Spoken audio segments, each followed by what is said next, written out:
Hey everyone, welcome back to Hear Our Voices. So, this is part two of Elizabeth's story. Guys, if you want to follow us, you can follow us on Twitter. You can also follow us on Instagram.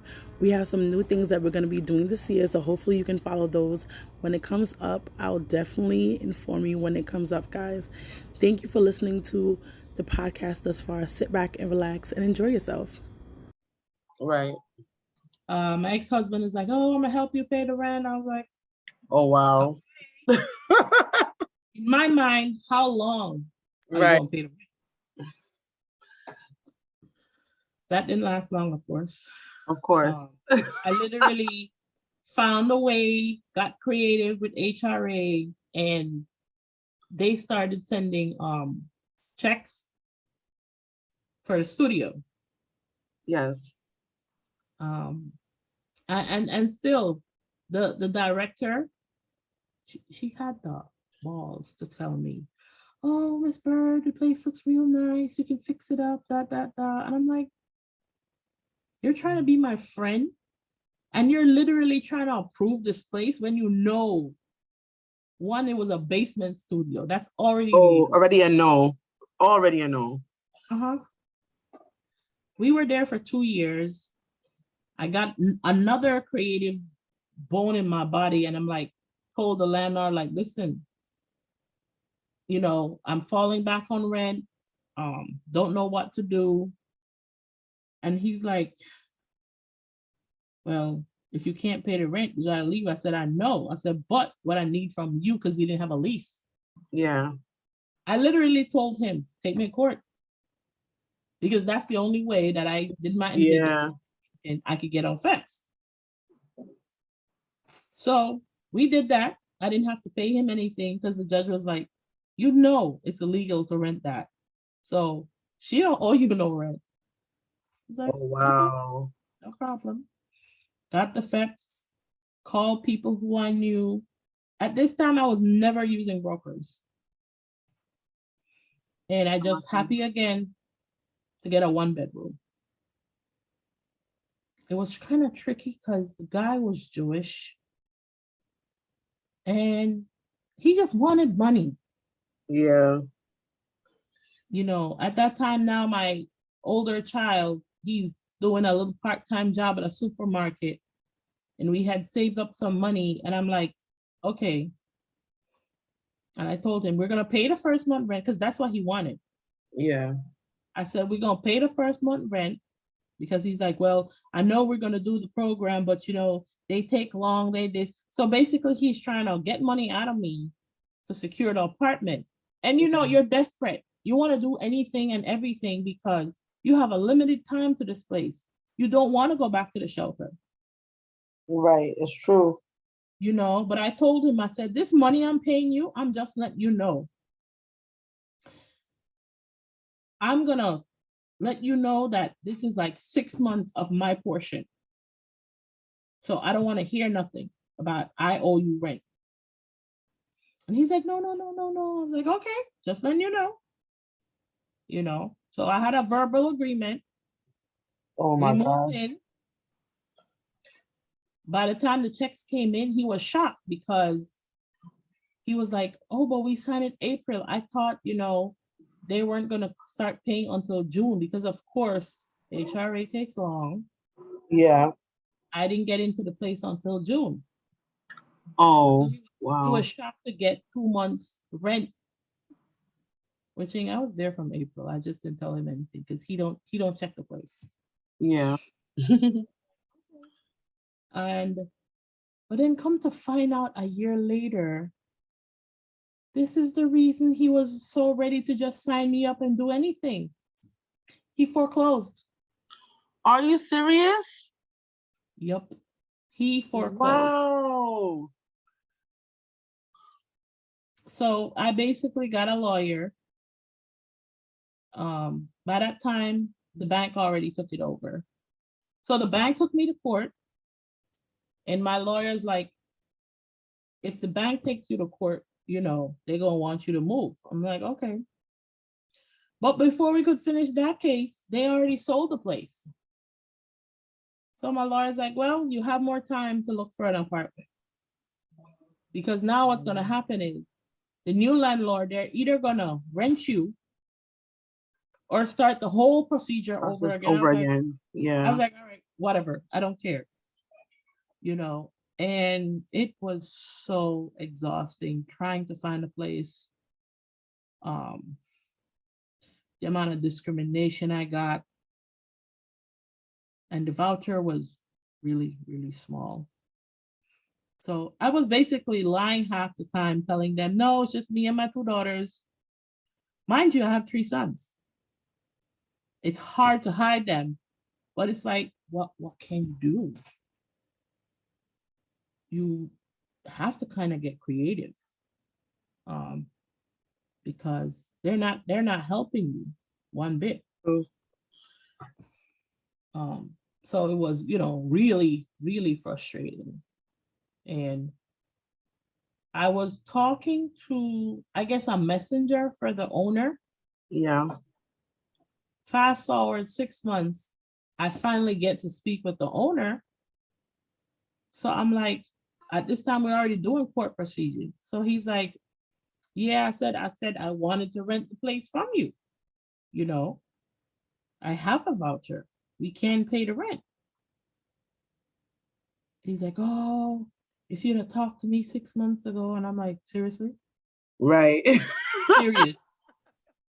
I said, I've been talking to him. He could have told you. I told him everything. Right.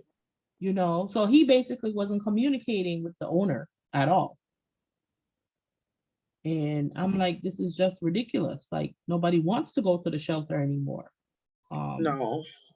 At that time, I think I already changed 3 different agency for FEPS, because I think the Catholic charities that they have put me to, oh, we're not doing it again. You have to go to Partnership for the Homeless. And I'm like, okay. Thank God I knew where that was.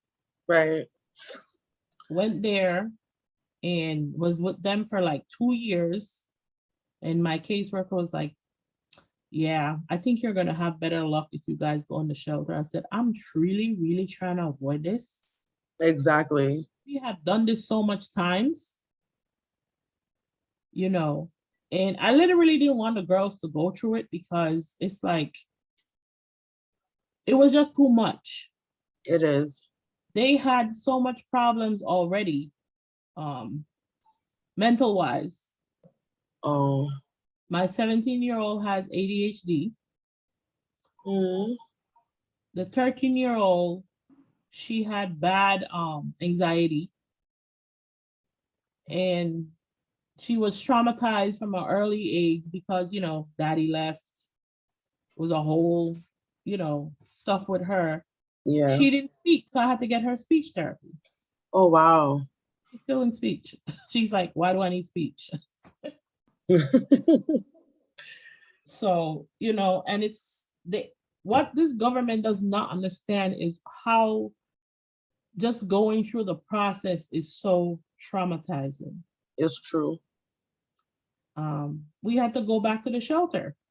We didn't want to, but 2019, we were there again. Wow. Teenagers, younger kids, and the younger girls never went through it. So they were like, oh my God, why are we here? Why do we have to do this? And it was so hilarious. People thought we were insane. My now soon to be 21-year-old, he was the oldest at the time, because now my oldest son was like, yeah, I'm in college, I'm working, I'm gonna do my own thing and you guys can go ahead. Oh, dang. Yep. So now I'm with 4 kids. And it was so hilarious to us that when we applied, the caseworker was being really, why are you guys here? Of course. I'm like, you think we want to be here? Right. Like, I showed her the paperwork and everything. She still had the audacity to have them deny us and have us come back. Are you serious? Yep. Yep. I think they think that the shelter is like Disneyland, and it's really not. We just trying to get Mhm. somewhere to live until we get She this didn't everything even else want to. together. She didn't even want us to get in the same elevator as us. I'm done. Like we were her last client, and I'm telling the kids, I'm like, okay, we go to this spot at the in the EAU now because we have to wait for placement. Right. And my son, my older son, being the person he is, hold the elevator door open for her, and she looked at me and gave me an attitude. I'm like, it's fine. Just let it go. She's not coming. And that's when I'm like, yeah, she's the person. And they're like, wow. So I was like, and the funny thing is, she didn't even put our names on the stuff to get placed. I literally had to tell the people, like, yeah, so we've been waiting here for 2 hours. I'm just like, what, what place we are on the list? They're like, what's your name? You guys wasn't even here. I'm like, what?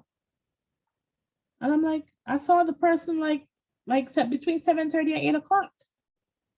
This is at 10:30 at night now. Are you serious? Mm-hmm. She didn't Oh put my our names up gosh. there. Oh my gosh. She did not put our names up there. And at the time, my baby is young. She is ready to go to sleep. Right. It's exhausting for adults. Mm-hmm. It's for everybody. For the roaches and rats they have there, everybody's exhausted. Mm-mm. It's tiring. And I had to tell them, I'm like, yeah, my kids are like so hungry and tired. And the one with the ADHD, he's like extremely picky. So he was not touching their sandwiches, So he was hungry, beyond hungry. Right. Um, and it was just too much for him because, he can't keep still. Um, it's a lot. And I was like, listen, I don't even know what to tell you. And when they call our names like an hour later, they're like, will you accept? And I'm like, where we going? They put us right back at the same shelter in Brooklyn that we were years ago. Are you serious? Yep. That's a coincidence. That's very probably And because I your was family like, is big, maybe? yeah, our family's big. And that's Right. all they do. They're for just big families. So I had no problem because I was like, I know where I'm going.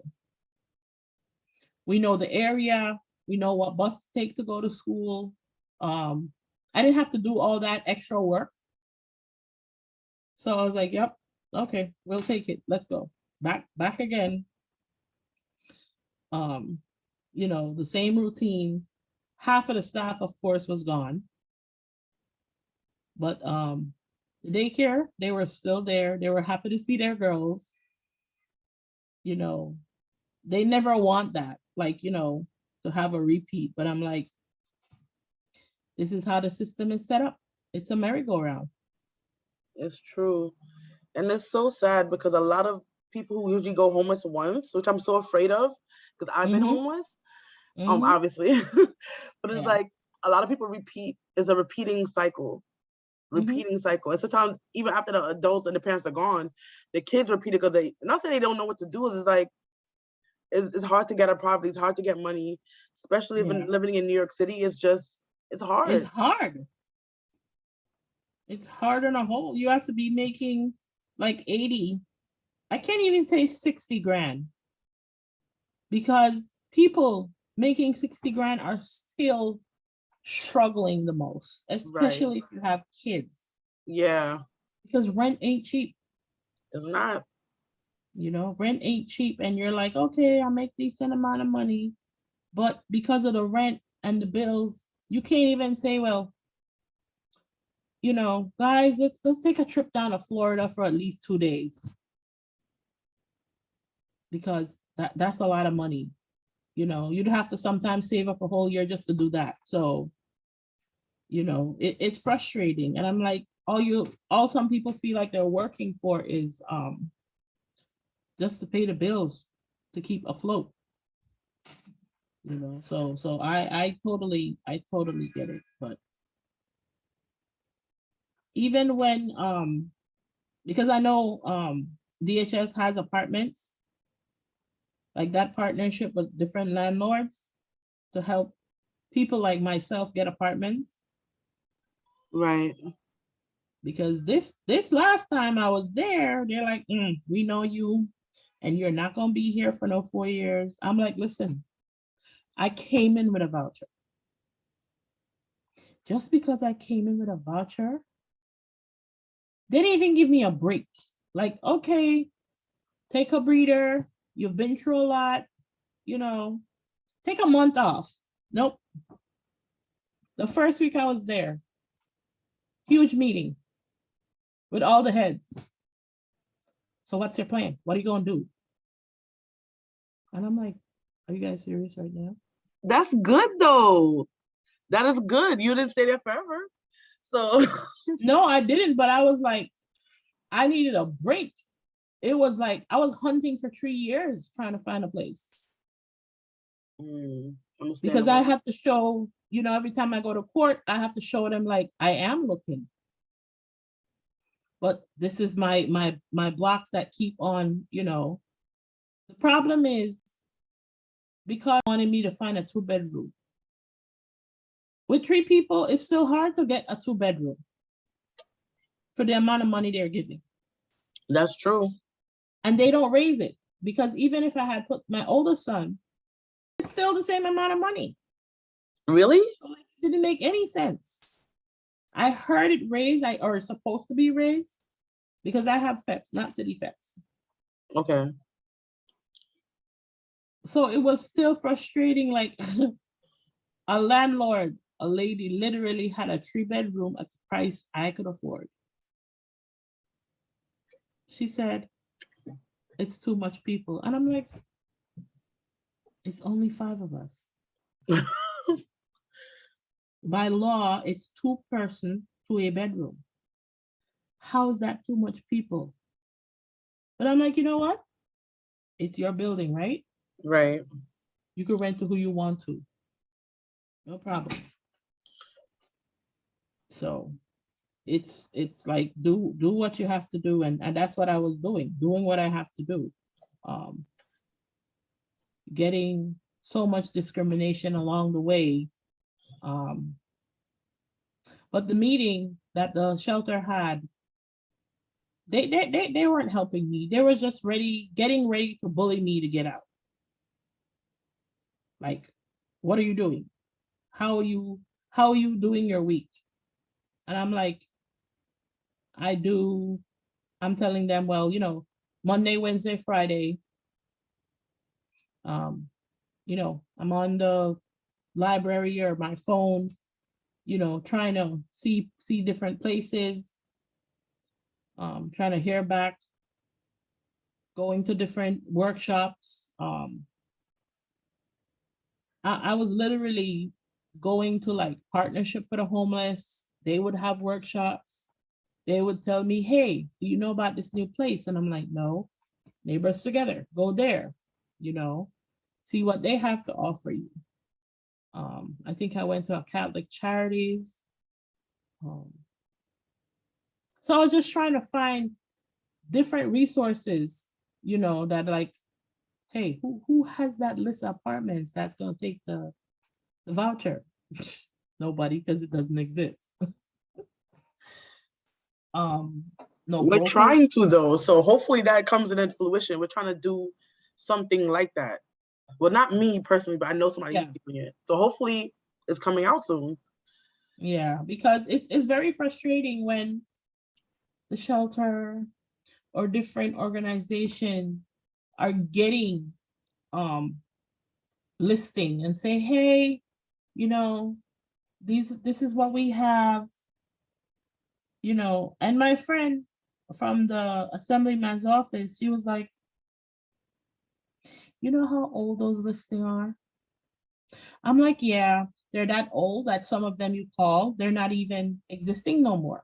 Right, it's true. The phone is out. So it's like, you give me 20 names and numbers. You take maybe 2 hours to try to call everybody. and you still don't get forward.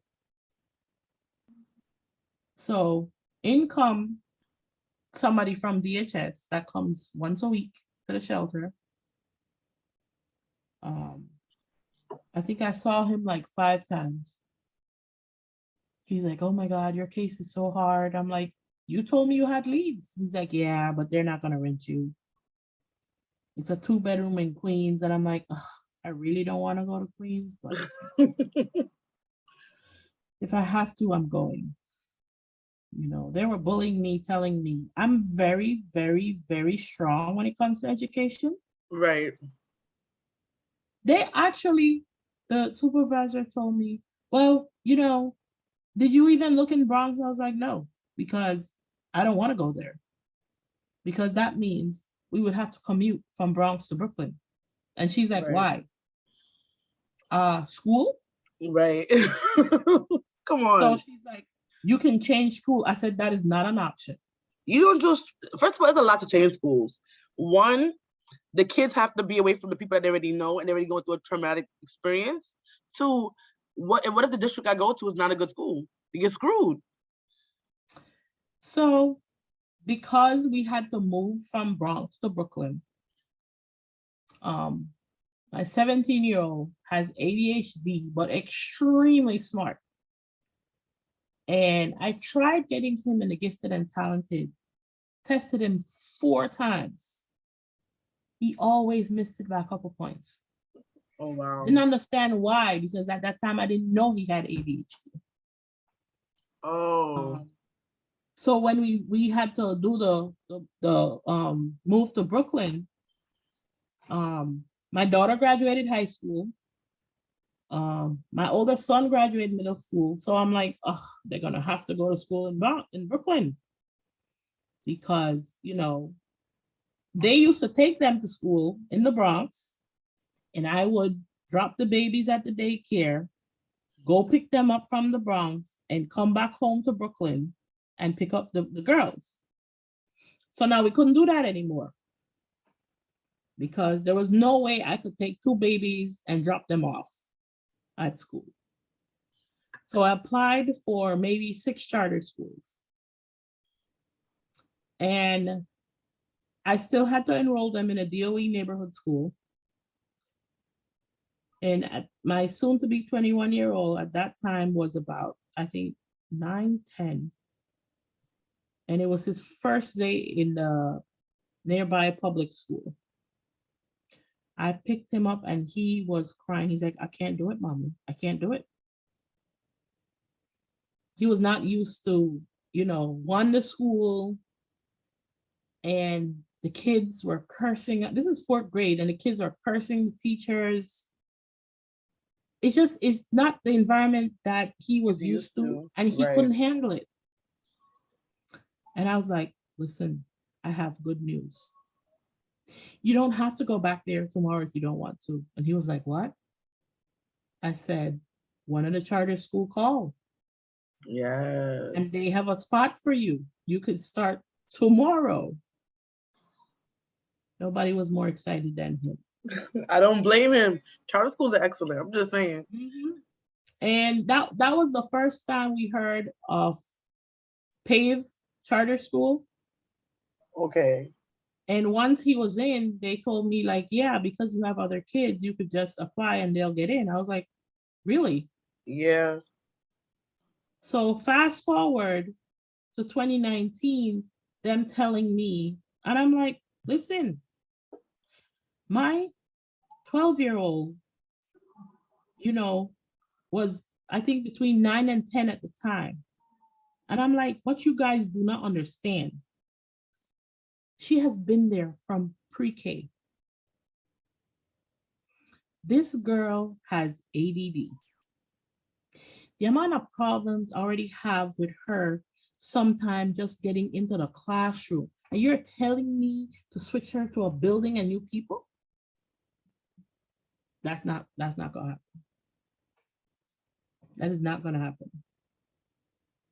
They just looked at me like, I'm like, wherever we go, we're gonna go back to the school. Right. You know, I just let them know, like, I had to stand up for my kids, because I told them wherever I am, that's home. Don't worry about the building or where we live. Wherever I am is home. That's it. So, guys, we came to the end of this second part of the 3-part series of Elizabeth's story. Guys, come back next week and listen to the last part. I hope you enjoy listening to the podcast. If you have not caught up on all the other podcasts, you can go back to the playlist and watch them all. Well, listen to them all, I should say. And see you next time. Bye.